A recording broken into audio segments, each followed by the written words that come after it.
លើចិត្តជីវ៉ាមិនមែនក្បែរតែមួយគ្រាសុំត្រឹមមួយជីវិតគិតប៉ុន្មានដែលពុំងារសុំដាក់ពីប្រឡងសញ្ញាបាត់ស្នេហ៍បាត់អូនតែមួយថ្ងៃបងភ័យញ័រដៃរបស់មួយខែជំនួសមកជូនទៅដល់ផ្ទះមេភ្លឺថ្ងៃរះរំងយើងហើយមួយជីវិតថ្ងៃនឹងមានម្ដងពួកម៉ាក់អញកាយប៉ៅស្រុកខ្មែរមកចេញពីរៀនហ៊ានដប់កូនស្រីគេដល់លេងអូនប្រងយកបងធ្វើសង្សារនេះគឺជាស្នេហ៍កាលពីក្មេងតែពេលនេះពួកយើងធំពេញវ័យអ្វីនៅតែដូចដើមអូននៅតែជាសំណងฉันមកស្នេហ៍ស្នងបែងដងបែកខ្លាំងចាប់បរិញ្ញាមានការងារធ្វើដឹកផ្លែឈើចូលផ្ទាំងអូនហើយមកអូនប្រាប់ថាកុំភ័យអ្វីរៀនចាប់ពេលណាអ៊ីលើកូនហើយខ្ញុំប្រឹងសន្សំលុយតតែក្រុមនឹងខែទាំងយំយូរណាស់ចង់លើចិត្តជីវ៉ាមិនមែនក្បែរតែមួយគ្រាសុំត្រឹមមួយជីវិតគិតប៉ុន្មានដែលពុំងារសុំដាក់ពីប្រឡងសញ្ញាបាត់ស្នេហ៍បាត់អូនតែមួយថ្ងៃបងភ័យញ័រដៃរបស់មួយខែជំនួសមកជូនទៅដល់ផ្ទះមេភ្លឺថ្ងៃរះរំងយើងហើយមួយជីវិតថ្ងៃនឹងមានម្ដងពួកម៉ាក់អញកាយប៉ៅស្រុកខ្មែរមកចេញពីរៀនហ៊ានដប់កូនស្រីគេដល់លេងអូនប្រងយកបងធ្វើសង្សារនេះគឺជាស្នេហ៍កាលពីក្មេង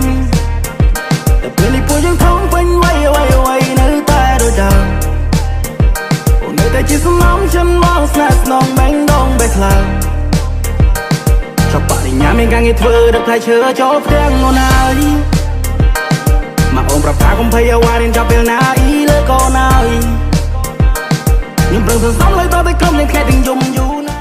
ចង់លើចិត្តជីវ៉ាមិនមែនក្បែរតែមួយគ្រាសុំត្រឹមមួយជីវិតគិតប៉ុន្មានដែលពុំងារសុំដាក់ពីប្រឡងសញ្ញាបាត់ស្នេហ៍បាត់អូនតែមួយថ្ងៃបងភ័យញ័រដៃរបស់មួយខែជំនួសមកជូនទៅដល់ផ្ទះមេភ្លឺថ្ងៃរះរំងយើងហើយមួយជីវិតថ្ងៃនឹងមានម្ដងពួកម៉ាក់អញកាយប៉ៅស្រុកខ្មែរមកចេញពីរៀនហ៊ានដប់កូនស្រីគេដល់លេងអូនប្រងយកបងធ្វើសង្សារនេះគឺជាស្នេហ៍កាលពីក្មេងតែពេលនេះពួកយើងធំពេញវ័យអ្វីនៅតែដូចដើមអូននៅតែជាសំណងฉันមកស្នេហ៍ស្នងបែងដងបែកខ្លាំងចាប់បរិញ្ញាមានការងារធ្វើដឹកផ្លែឈើចូលផ្ទាំងអូនហើយមកអូនប្រាប់ថាកុំភ័យអ្វីរៀនចាប់ពេលណាអ៊ីលើកូនហើយខ្ញុំប្រឹងសន្សំលុយតតែក្រុមនឹងខែទាំងយំយូរណាស់ចង់លើចិត្តជីវ៉ាមិនមែនក្បែរតែមួយគ្រាសុំត្រឹមមួយជីវិតគិតប៉ុន្មានដែលពុំងារ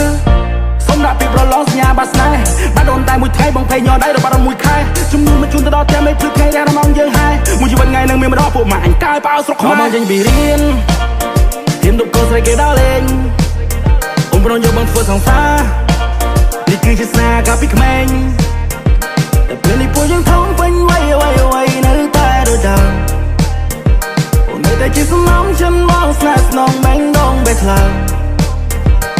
ចាប់បរិញ្ញាមានការងារធ្វើដឹកផ្លែឈើចូលផ្ទាំងអូនហើយ